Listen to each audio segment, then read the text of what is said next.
Ça, c'est la 504, c'est la Bricorama Cinéma. Donc, c'était à la fois le plus petit cinéma du monde.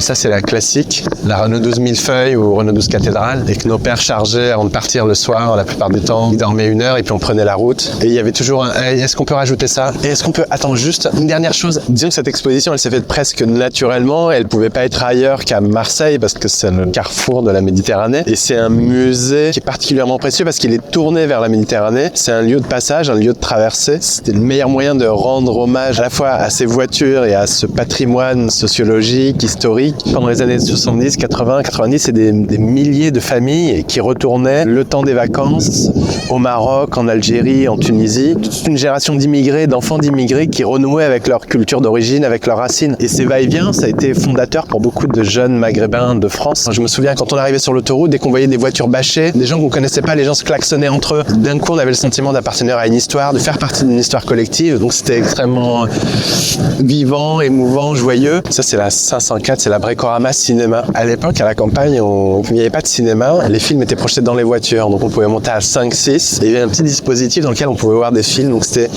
à la fois le plus petit cinéma du monde et en même temps, c'était un écran ouvert sur le monde. Donc c'était un moyen de s'échapper.